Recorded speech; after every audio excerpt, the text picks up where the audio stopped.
Good evening, everybody. How are you doing? Welcome to this Instagram Live. Thank you so much for joining us this evening. We're really lucky to chat with Dr. Ife Odofin, who is... she's just come on, actually. Let me just see if I can get Ife to join in. To Ife, hoping she can see that and join us soon. Welcome to everybody. Thank you for joining us. It's great to see you all. Hope you've had a good day. Hi, Ife. How are you doing? Hello, I'm fine, thank you. How are you? Good to see you. Really good. Thanks, Ife. Had a good day? Yes, I did. I was on home, Good. quite busy, but yeah. Very good. You? Your hair's changed since I saw you. It always changes. It's It always doesn't always change. When did I meet you, Ife? It's we're talking quite a while now, right?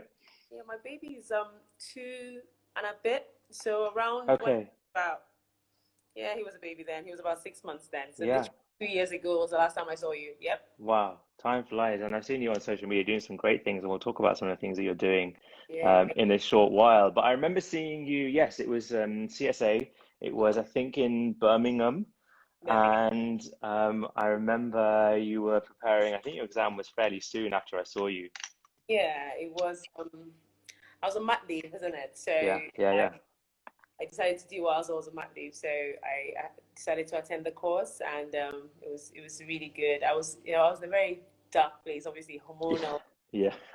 Obviously, I was at home, not seeing anybody, not even sure where my confidence was. I was Yeah, yeah, in.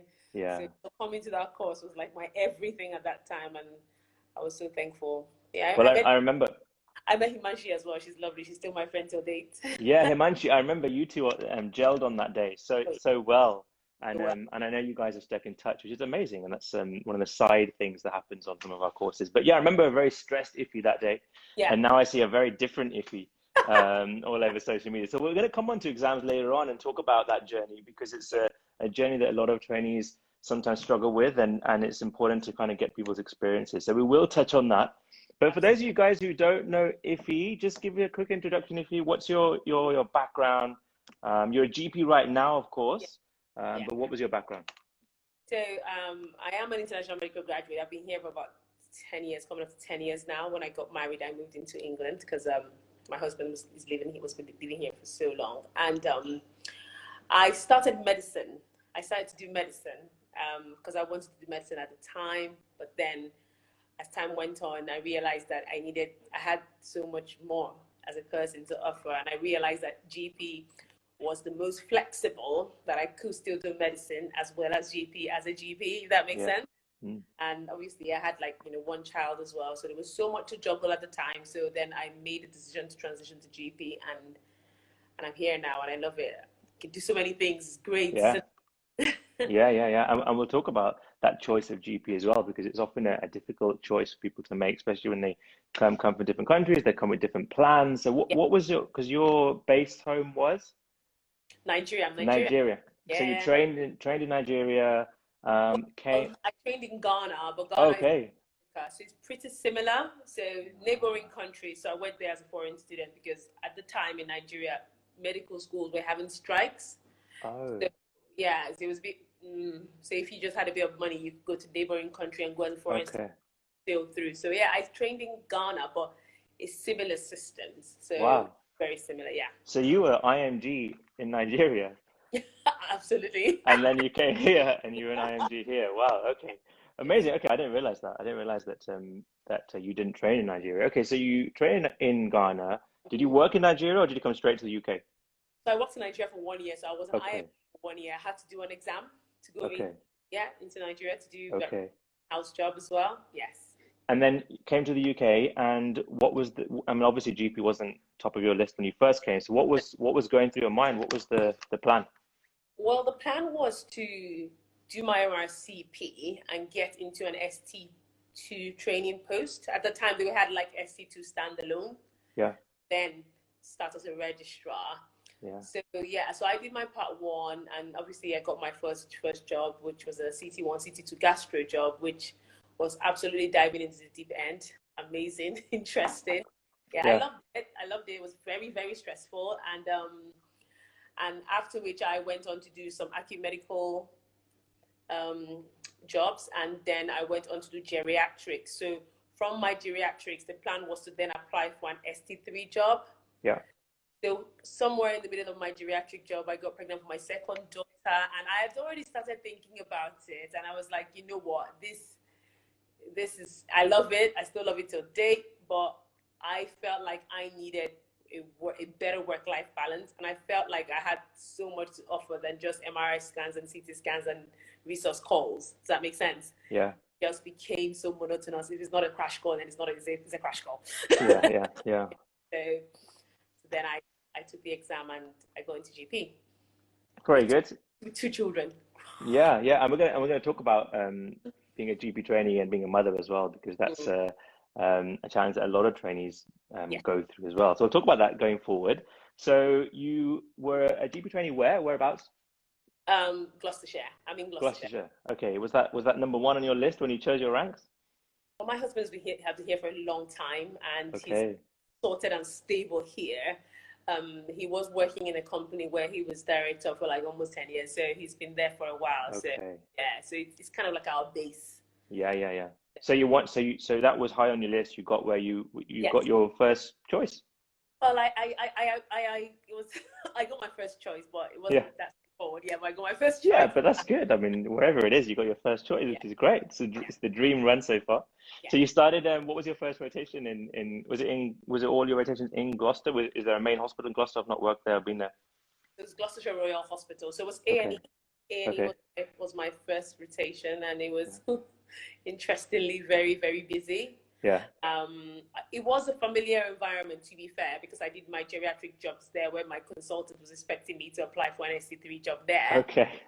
But A&E was absolutely, obviously, it was a different kind of rotation, because obviously they had really weird timings. Yeah. So we like some shifts from 8 to 4 and some from like 10 to 12.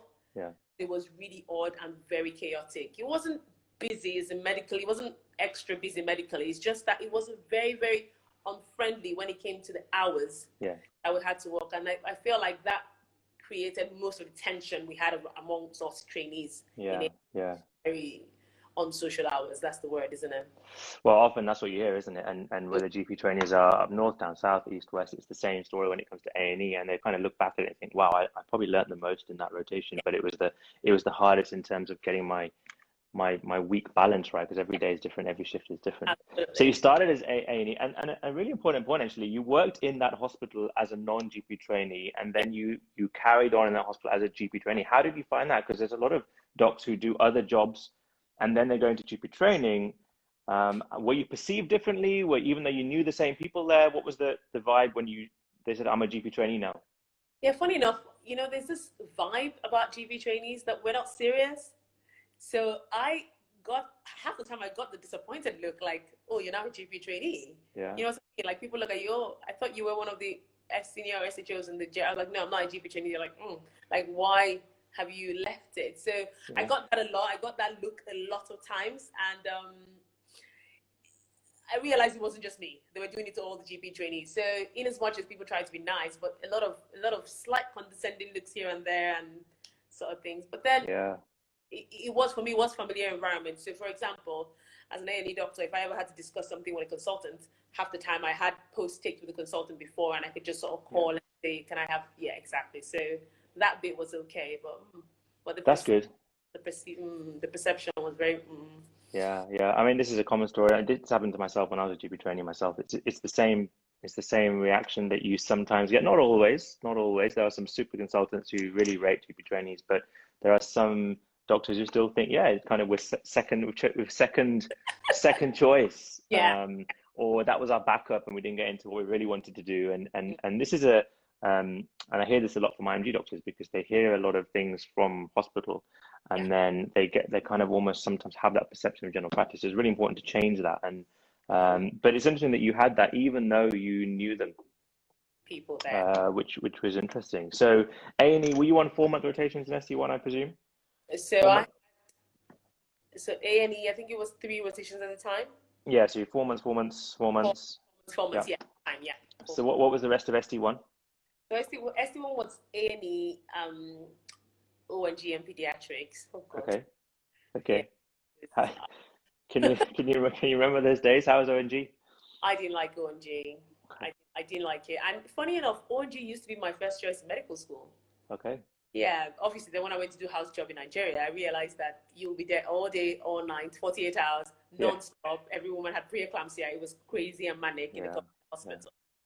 But here in the UK, I found ONG, to be honest, I found a lot of people in ONG really unsupportive. And on reflection, I realized that they was just so, it's that same extra busyness. They're just so busy, constantly rushing in their mind that make them just so detached from the trainees.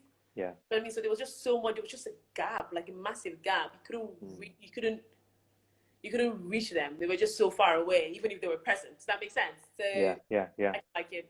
That was one of my worst. Okay, that's interesting. I mean, ONG, I did ONG in, where did I do? I think it was Sandwell Hospital as a GP trainee. And I was petrified because I never really had done much ONG in med school, and I thought, how am I going to manage all this stuff? I don't even know what I'm doing. But the perception in general practice is that female GPs are going to see a lot of women's health. So that the perception, I guess, when you did ONG, that well, this is something that you're going to be naturally good at and enjoy. And it's interesting that you're saying that it wasn't one of your favorite rotations. And what about when you've gone into GP land, or when you went to your general practice rotations, or even now that you're a GP? Did you get that perception that, well, as a female GP, you're going to see a lot more of women's health than males? Yeah, I get that. We get all the time. And obviously, I did the DRCOG while I was in ONG just to do it anyway. Yeah. And obviously, that improved knowledge. I mean, I did learn relatively, but then again, I also learned from being back at home as well. So, Yeah. But in terms of learning, I mean, what I learned is how the system works. Does that make sense? So if you come in with this is what Dr. Bellion is going to do, or this is what Dr. Whittaker is going to do. So that's sort of knowing what the consultants around think, like, that makes sense. So but in terms of enjoying the people, like, it was really difficult. I found them really, bless them. I mean, I love them. I know them. I love them. But I just found them really difficult to reach. Does that make sense? Yeah. And everyone has that. When you do 6 rotations or 7 rotations, you're going to have one or two that don't go as perfectly as the others, and there's always going to be one or two that are not great, and one or two that you love. So ONG, and I guess that put you in good stead for when you went into your GP rotations, given that you're going to see a lot of women's health. But then it was peds, you said, next? And it was peds. How was that? Peds was very busy, but I loved peds. And if I'm being honest, extremely honest, first and foremost, when I went into peds, I thought I was going to hate it. But peds, they're very supportive in my hospital. They were very supportive, and the consultants were down, like they put themselves down. They weren't far. Do you see what I mean? Like, it was just like me and you, just like, we're cool. Do you see what I mean? Yeah. You didn't know it, but they were just nice. I guess because they're dealing with children as well. Yeah. And I thought they were really humble. Like, they were very, they were very supportive. And we were there all the time. It was all 12-hour shifts because we just, followed around, scribed around. But eventually, we learned how to do neonatal bloods and septic screens and things like that, because they just made us, I mean, some people felt like they were micromanaging us. Yeah. But I guess they didn't have a choice. You know what I mean? Yeah. That also made me feel comfortable. And I met 2 IMG doctors there, which I felt, which were like 2 Nigerian, they're not IMGs, they were Nigerian doctors. So we're 2 Nigerian doctors, Dr. Kenyan, they're like 4 Indian doctors. Do you see what I mean? Yeah. That was wow. Yeah. It makes a huge difference. It's a huge difference, like the Indian doctors were so nice. Nigerian doctors, I knew one of them back from home. So I just felt more confident, in the rotation. Like, my supervisor was an Indian doctor, and he was just nice. Do you see what I mean? So it just felt like home. So it was really nice. And that makes a huge difference. I hear a lot of GP trainees who are struggling with their supervisors, clinical supervisors, or educational supervisors, and the amount of pressure and stress that adds to an already very stressful situation when you're trying to do your job and getting assessments is really tough. So having that person that is there with you all the way on that level is really, really important. So it's great to hear that you had that, and that may have been a big reason why you enjoyed peds more than, say, some of the other rotations. And I guess that set you up in a big way for GP land, all the kids that you were seeing. Absolutely. I love to see kids, and I'm very good with examination for kids and neonates and things. Obviously, from Nigeria, I had from Ghana, I had neonatal experience as well. So I'm quite good with babies, and I have 3, so I can look in your ears.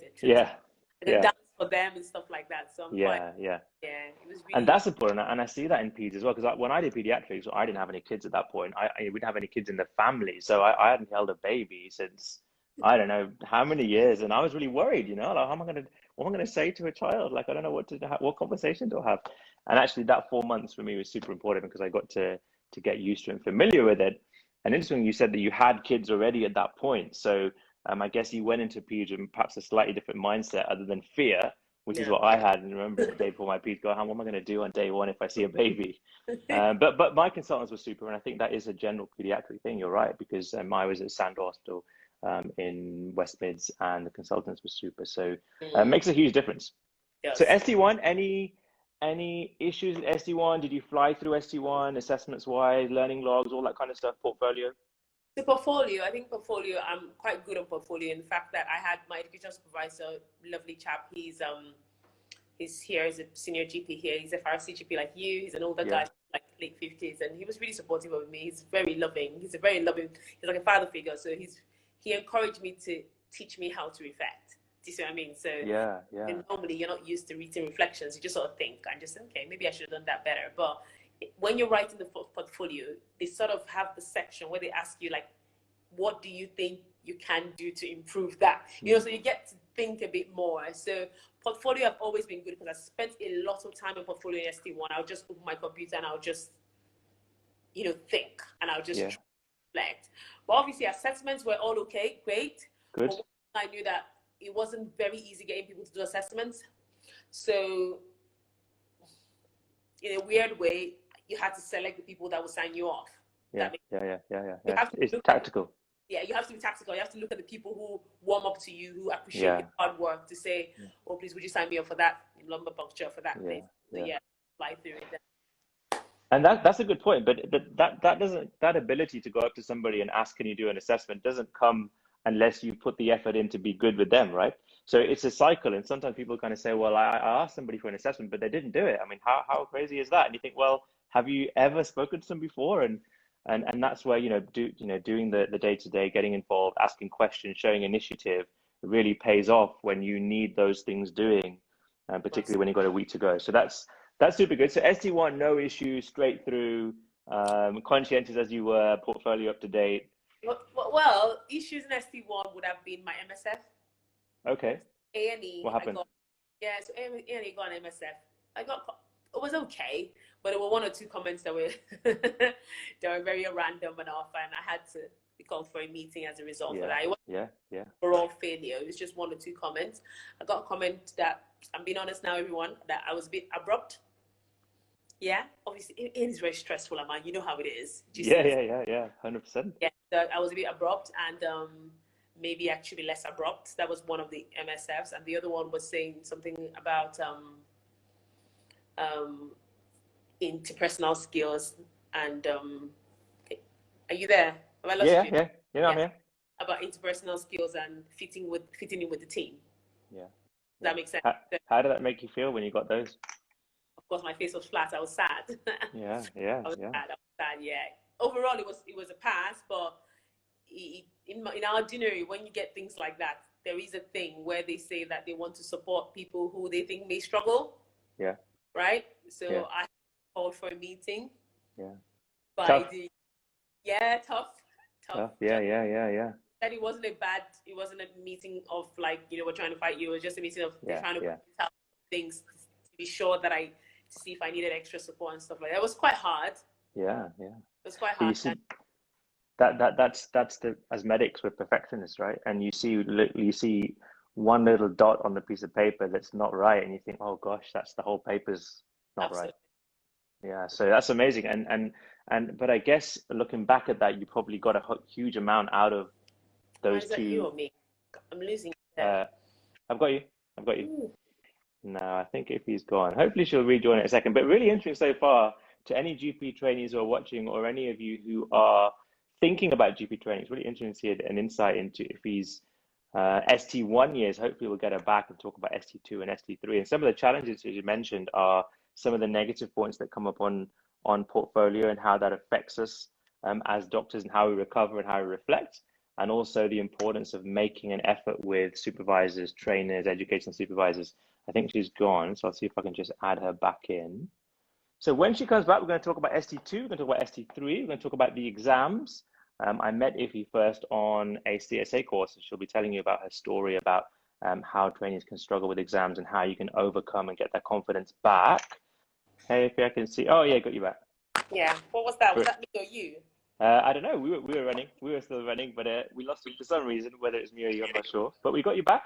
I think we're good. Sure. Don't move your phone Okay. if you keep it still. I think we're good. Don't move my. Yeah. Good. Good. Good. We got you. Okay. Cool. So ST1. Yeah, we were just talking about yeah, how it makes us feel when we get little tiny negative dots on our portfolio, even though actually the overall picture is really, really positive. So that was a good experience. Sometimes an experience that's worth having early on in GP training, and not maybe near the end or when you're about to do a CSA exam or something like that. So that's really interesting. And then you went into ST2, and what were your rotations in ST2? So I had GP and I had medicine, which I Okay, loved. so Yeah. first taste of GP, Yes. and you hadn't done any GP at all. You hadn't been in the primary care system. No, So I tell haven't. me about that. Tell me about day one in GP. Like, how are you feeling? So with the GP rotation, the first one was so I had a very supportive team. They were amazing. My ST2 practice. She was lovely, and Yeah, she was my supervisor. And the whole surgery at large, they were they were super supportive, and they knew that I had no GP experience, yeah, and they knew that I was an international graduate as well. yeah. So they almost like it's almost like they took the extra effort to try to make sure that I was well supported. Does that make sense? Yeah. And that's So really good. And so you felt supported from day one. And how did you, because obviously you'd signed up to general practice now. This was going to be the rest of your life. And yeah. you hadn't really done any general practice. So that first couple of weeks, like, did you feel like, right, I've made the right call? Was there any point in you where you thought, you know what am I doing? And was this the right decision? And, have I put all my time into this for the wrong thing? Like, did that ever cross your mind? Or was it always, you know what, that's the right decision. I'm so lucky I did it. So glad I did it. I think with the only thing that crossed my mind at the time was just the isolation in an office alone. I mean, in as much as you think that you crave for it before you go into general practice, Yeah, yeah, when you practice stay in the office alone, you're like, oh my god, it's so lonely. Do you see what yeah, I mean? yeah. Yeah. But I was happy. It was a geriatric population, and because I'd done a lot of gerries, for me that was Yeah, hope. Does that make yeah, sense? Sort yeah, of yeah, yeah, or the sort of patients, post MI, heart failure type patients, yeah, before collapsed query cause. Those were yeah. things that all the time on the geriatric ward. So I felt comfortable in that zone. Does that make That's sense? good. Yeah, that's good. That's good. So you bedded into primary care pretty quickly then, because a Yes. lot of trainees that I talk to, are 1 month, 2 months, 3 months into their first GP rotation, and they're having doubts. I'm thinking, like, is this for me, and have I made the right call, and can I see myself doing this for the next 30, 40 years? So it's really good that you were in straight away and felt at home. So you did 4 months as in a GP practice. That was different GP practice, I guess, to your ST3 one. Yes, a different one. Yeah. Yeah. So a different CS. And then was that 4 months? And then you went to 4 months medicine? So that was 6 months then, and then 6 months medicine. Okay. Yeah. So you did 6 and 6 in ST2.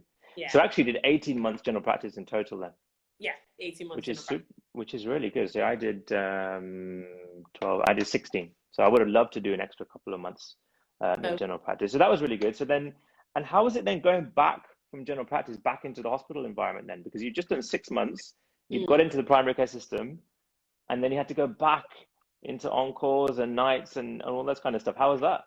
was a nightmare because then I Yeah, had to, and then I had to worry about childcare, and I just had to worry about the stress of it all with nights and yeah, weekends. yeah.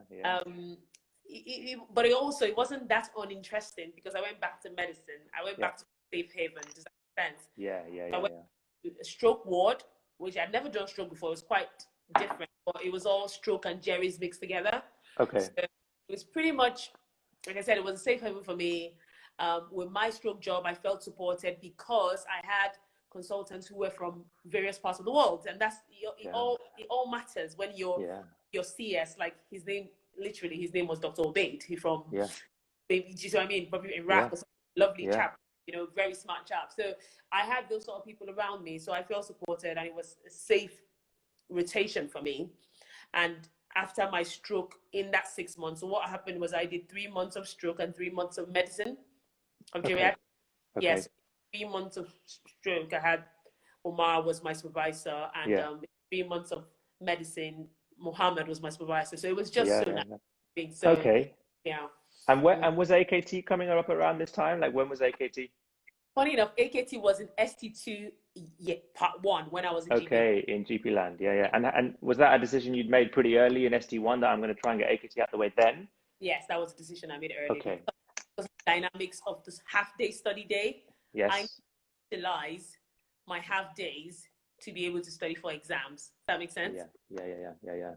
And because a lot of it, and was that a decision? So that sounds like a decision that you made for you, as opposed to doing what everybody else does. Because what I find with AKT a lot is that people do a lot of tradition-based choice, like, oh, traditionally in this VTS everyone does it now, or traditionally in this VTS everyone does it later. Like, and people tend to follow that. Whereas it's really important with someone like AKT to do it when it suits you. And it sounds like that's what you had worked out Oh yeah. to your credit, and therefore you could put the energy in that you needed. And all was good with AKT? Yeah, well, at one time, I've never failed an exam before, man. Trust me. Good. The one you know. Which you're gonna come on to. But yeah, AKT, look, interesting. A lot of people these days, see, when I did AKT, it was the exam that was the one that was a no-brainer. Like, it's just like, well, everyone does AKT, and then the hard one is the essay. Whereas actually now, we're seeing a lot of people struggle with AKT, and AKT level is right up there now. And the amount of stuff you need to know and the technique that you need to get around, it takes time, it takes energy. And if you're in the middle of doing a rotation that you're struggling to keep up with as it is, and trying to keep up with portfolio, and trying to deal with family issues and life issues that you have to deal with, you're going to struggle with an exam like AKT unless you planned it properly. And it sounds like you did that, Yeah. which is really good, So one was out the way pretty early in ST1, and you had just one to go then, one last hurdle. And then you were back to medicine, and then you came back obviously to your ST3 year. Yeah. And before we come into ST3, I want to talk a little bit about what you mentioned a couple of times already, motherhood, and having initially when you started one child, when you first started GP training? Two. I had two when I Two started when GP. you started, okay. Yeah. And how was that? Like, because I think that's sometimes very underestimated, parenthood in general, and trying to deal with the challenges of GP training, not just GP training, any role in medicine. But how was that? How was that whole balance? How did you? Was it an issue? Was it fine? I mean, it was hard. It's a no-brainer. It was hard. Do you see what I mean? Yeah. It took a lot of planning ahead. Yeah. It took a lot of, a lot of sacrifice as well. You know what I mean? Like, like occasionally, when like family come on holiday, sometimes you have to have them to stay for extended holidays as well. That means putting up to living with your mother for, let's say, more than 1 month. Bless her. That's the biggest ARCP of the lot. So it's all that sacrifice. And as a trainee at the time, my children used to go to, my first daughter used to go to nursery, and they have this time where they close by a certain time. Yeah. Right? And sometimes in hospital you can't at a certain time. Yeah. So I had to have extra support from friends at church. Right? Hello, Amanda. Yeah. Sorry, yeah. Yeah, so I had to have extra support from friends at church and things like that. So, for example, I'll put my child in a nursery near my friend's house, something Yeah. just in case I can't get back to pick her up. Then my friend picks her up. It's all that. It's just all that extra, just those extra things. It's just Yeah. It wasn't easy. It was hard. It's tough, and credit to you, and credit to everybody else who's doing GP training with kids, because it is not easy, and you have to make a lot of planning, as you said. Everything is doable as long as you plan it right, but a lot of people, and I get messages a lot from people thinking about, should I go less than full time? Is that the answer? Did that ever cross your mind to go less than full time? Not really. At that stage. Not really, because I didn't think it was going to make a difference. In what way? I didn't think it was going to make a difference, because personally, I just thought I just wanted to get the blaming thing over and done with. I rather did what I did. I'd rather finish ST1 and ST2 and go on mat leave and take 1 year off than think I'm spending 10 years doing something and I'm doing it halfway and not halfway. So I think it's personality as well. Does that make sense? Yeah. Yeah. So my personality is, let's get it out of the way now. I'm not very patient. So let's just move. If I want to rest, like I did, I got pregnant for my third child and I went on mat leave and I took 1 straight year. Does that make sense? Yeah. Switch off. Just switch on. Exactly. Yeah. Less than full time. I find it more. I find that you're even almost being cheated as well, because sometimes VTS and other things dip into your time off. Yeah. I don't know. I'm not sure. Yeah, it's something that again is it's got to be right. The decision that you take if you're going to say go less than full time has got to be right for you, and the reasons have to be thought through and understood. It's not just that, well, a lot of people kind of look into it and do it without really understanding if is it actually going to benefit them. Exactly. And as you said, some people think one way, some people think another, and you've got to find out the right balance for yourself. So it sounded like you'd planned it really well, and you clearly are very organized, and you had things in position. So then you had number three. Yeah. And then you had a year free, and then how? And you went straight back into ST3. Yeah, straight Yeah. back. So Okay. I had number three. Yeah. I go into ST3 first, Okay. right? And then I was pregnant just at the beginning of ST3. Okay. Right. Right. Right. So I went on maternity leave on March, and I had April to August to complete my training. Okay. Fine. Fine. Fine. So what was left so when you lay on maternity leave, what was left still to do? Had you got the exams out the way? So Had you got the CS head?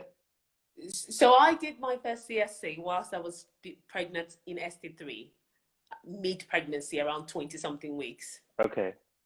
And that didn't go well, I'm sure you know. Yeah. Yeah. Yeah. Yeah. And I went on mat leave in March, and I had the baby, and I stayed with the baby for 6 months to complete my breastfeeding. And then I came for your course. That was Came what back happened. and hit it hard. Yeah, So let's go back because you obviously had this is all part of the plan, wasn't it? Let's get CSA out the way, and then we'll be on mat leave, and all I have to do is come yeah, back and finish time, and it was yeah, all well planned. And as a yeah. lot of GP trainees realize, they don't, for whatever reason, plans don't always work out, and then you have to adjust. And how was that period of time? Like, how was the period of time between when you didn't pass and you were still working? So before you stopped mat leave. It was so bloody hard, man. It was so blimmin' hard. It was hard. Yeah. It was hard. It was so hard. Like, I was so flat at work. I wasn't a happy person. And my supervisor noticed, bless him. Yeah. Yeah. I just wanted to go on mat leave. The pregnancy just became so tiring. All Yeah. of a sudden, I just like, Yeah. oh, I just want to stop work, and I didn't want to work again. I knew that I was just weighed down in my mind, Yeah. and I just needed time. I just needed to just stop. It was really hard. I found it very challenging, but obviously my family were really supportive, and they were very encouraging. My mom would call me almost every day at that time because she knew that I used to cry. I used to be so depressed. Yeah. Yeah. Yeah. Yeah. Yeah. So I found it quite stressful, and luckily there was Christmas. Then Christmas came and took all the distraction, isn't it? And then Yeah. it was January, February, and I was off in March. So it was hard, Okay. but You yeah, got through it. You got through it, yeah, and now you look back and I'm sure you took something from that, the persistence to keep going into work after absolutely. not passing when you're almost probably expecting to pass because you've never really understood what failure is in the past. Absolutely. Credit to you because I see people really struggle after exam failure, and rightly so. You put a lot of effort into it, and then it doesn't go your way, and doubt comes in, and confidence levels go down, and we see this very, very often. So, and that's when and then I think you obviously went on maternity leave, and then you came back, and that's when I think we first had contact, wasn't it? Like, how did you come across us? Was it at that point you did, or was it before that? Or tell me about how did you come across our stuff? It was before that. I mean, I used to watch the YouTube videos, and to be honest, the YouTube videos are super helpful. A lot of people don't know they are super helpful. I just used to. So when I tried not to read whilst I was breastfeeding, but I realized month 5, I just started because I used to see the videos before when I was a train, like before I went on mat Yeah, leave. So I just breastfeed, and I would just watch one of them on YouTube. And I was just like, this guy, it's quite a nice way to explain it. I would just watch and just see. And as time went on, I started drawing myself into the YouTube videos. And I personally found the YouTube videos very helpful because it was effortless, isn't it? I didn't have to do anything. All I had to do was watch it. yeah, passive. Yeah, Yeah. yeah, Headphones and breastfeed and just watch it. So I found, that was what eased me back into starting to prepare around sort of month 5 postpartum. I Okay, started trying. okay. So social media is how you first So got hold yeah, of us, and then we met soon after you started back, isn't it? I think fairly soon. yeah, Yeah, so that's when we met at the CSA course. And you were in full preparation by that stage, wasn't it? And it was almost like I could see, you know, I remember how blinkered you were, like, this is my, I've got to get this out of the way. This is my target. And it was like everything stops for this. And I remember that. And I see this quite a lot in trainees, particularly if they haven't got through first time. Like the level of intensity they come back with second time is incredible. And that's what I saw with you on that day. And obviously you gelled with Himanshi on that day as well. And I still remember it to that day. You know, I do try and remember everyone who comes to our courses, but I definitely remember that you two, and walking and not knowing each other, and then walking out as if we'd known each other for 60 years. But that was a good memory. And then you cracked it, right? And then you cracked it, and you got it second time, and that must have been a huge relief. It was such a huge relief. Like, it was like the best December ever. It was such a relief. I was so happy. I didn't just crack it. I cracked it, like my score was like 20 marks more than, you know, like I cracked it really well. I think I was got 90 or something ridiculous, something ridiculously high. Yeah, amazing. It was ridiculously high. I was like, okay, what happened there? Yeah. Because all you're looking for is that little green tick, isn't it? You're not really fussed about the score, to be honest, when you're in that situation. And then you see, like, okay, what? Let's just check my score. Like, what? You know, that's amazing. Like after the relief is gone. Absolutely. But yeah, super stuff. And to be honest, when I met you doing your cases, you clearly knew what you were doing. And people who are doing CSA and obviously RCA now who don't get through, it's not that you don't know your stuff. And obviously it makes you feel like I'm not good enough. I don't know my stuff. But people know their stuff. It's just little technique things and little switches in the way that you handle 10 minutes and little things that perhaps don't seem huge, but can make a huge difference from perception of somebody watching.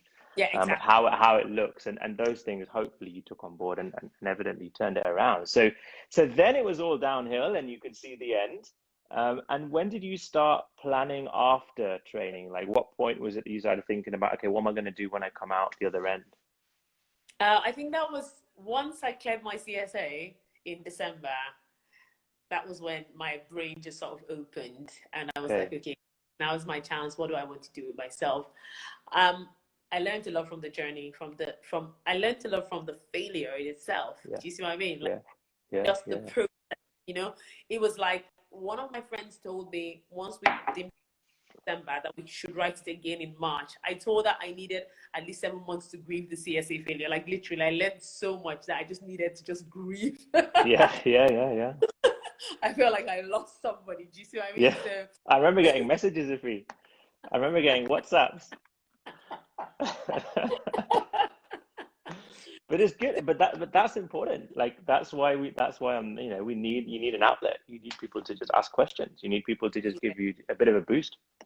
Yeah, because my confidence was on the floor. Like literally, you know, my confidence was on the floor. I almost felt like every exam I'd passed has been just like some stupid stroke of luck. I'm just so dull. I do not know anything. I cheated them by MRCP. That's why I passed it. They just made me pass AKT. You know, I just total imposter syndrome. Do you see what I mean? Just came on. I was like, oh God. So I was in a very dark place. I remember the day I called you. I was like, I want to cancel the exam. Can you remember that day I called you? Yeah, I do remember. I remember. And I get a lot of those calls, to be honest.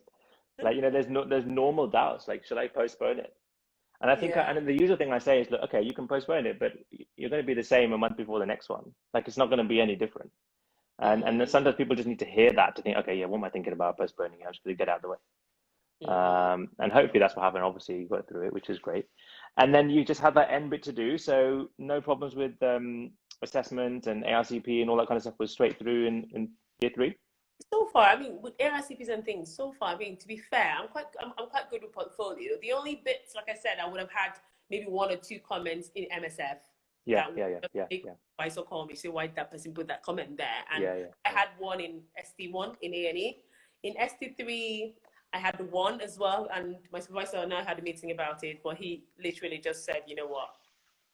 Yeah, it's fine. It's fine. He was like, it's fine. Don't worry about it. It's fine. In terms of ticking the boxes and doing the reflections, for some reason, because I'm very organized, I used to do 3 reflections a week. Okay. Week. I just sit down and do it 3 a week. Till date. Really? I try to do at least 1 a week now. That's really good. You can ease up a bit when you come out the other end, isn't it? You can cut down the number a little bit when you're at the other end. which is good. But it doesn't stop as you. It's a great point. And people think, oh, once I get to the end of training, I can just stop all this stuff. It doesn't stop. Like you got to carry on with this stuff. Unfortunately, portfolio carries on, reflection carries on, learning logs carry. It's a never-ending story. So the more you get used to it in training, the easier you're going to find it when you come out the other end, because it'll be such a natural thing. And it sounds like that's what it was for you. Just every week, sit down, got to do it, like it or not, got to do it. It's just what I have to do. Which is really good. So you finished when? When did you come out then? 20 after 1 year. So I got 2015 to 2019. Okay. So you've been a GP now for how long? To 2020, just a year and a half. Okay. So very, very early. Very early Yeah. days. And what is GP week like for you? What's your week? So I do 2 days. Tuesdays and Wednesday I do salaried, and I do out of hours on a weekend, right? Okay. Yeah. I could do roughly maximum 7 sessions, but for now I'm doing 5. So I Okay. can't open. Sometimes I just do like an extra. So if I do Saturday sometimes, I could just do Sunday evening every now and then. So averaging about 6, maximum 7, minimum 5. Yeah. So I have a lot of other things I want to do. I'm involved with ROCGP as the Gloucestershire rep. I'm the LMC rep in my area as well. Excellent. Yeah. Yeah, and I might be getting involved with the training hub as well in my area. I'm thinking of taking a fellowship, just something extra, just to tickle my fancy, just to do something different for now. Yeah. While my little one is still little, Yes. until he goes to big school, and I can decide what the next level is. Yeah. Yeah, brilliant. And jumping in and this is actually mirrors a little bit what my wife Pooja did when she came out. She would jumped into ICGP roles, she jumped into LMC roles, she jumped into anything that was going, because you'll find the one thing that you love and then you can take it as far as you want. And Exactly. and you've worked so hard to be able to choose to have time to put to these things, and rather than doing the standard Monday to Friday, you've got to do what you're told to do. So all that struggle that you did, all the getting back over the failure, coming back, the hard yards, it's for this, isn't it? It's for the choice to do 5 sessions one week, 7 another week. Yes. Like it's for that choice that you put all that into. And sometimes when trainees are struggling, and trainees do struggle, however nice and rosy the picture is painted about GP training, trainees struggle. Like there's a lot of struggles in GP land. And it's kind of that thought that, okay, I'm doing it for an end point. Like it's not like this is my whole of my life, I'm going to be like this. Yeah. Yes, I'm going to be doing this job, but in a way that I choose to do it. Whereas at that time in training, it can seem very, very challenging and very difficult. So it's great that you're now in a position where, you can look back at all that stuff and kind of just, think, well, laugh it off a little bit and, what a tough time I went through, but it was all worth it. And I learned so much. And it's really good. And did you feel ready for general practice on your last day of training? Did you feel like that 3 years or 4 years as it was made you ready, or did you just feel like I ticked the boxes and now I've actually got to learn? To be honest, I think that's a valid question. I felt ready. I did feel ready, and but in terms of, my supervisor will always tell me that you can never be ready until you're doing the job, because it's not the clinical bit, it's about the system of general practice. That's what you learn. And the system is so dynamic that it changes all the time. So you might be ready clinically, but you need to be able to embrace the neuroreferral pathways, GK, and all those funny things that just creep up from nowhere all the time. Practice is constantly evolving, and it can be really daunting, isn't it? Yeah. And perhaps GP training gets you into that frame of mind that you've got to expect the unexpected. Exactly. You've got to be, what you learn for AKT doesn't mean it's going to be right for CSA. Things have moved on. Absolutely. So that's a skill in itself, to be able to not think of all the hours you spent learning that's no use anymore. Sometimes people get really upset that I spent hours learning that and they've just changed it, and it's like, well, that's general practice. That's going to happen for the rest of your life. So and you've done other stuff. So tell me about the other bits that you're doing, because obviously you're building a social media presence now. You're doing some stuff for education as well. Tell me about Dr. Iffy. Iffy.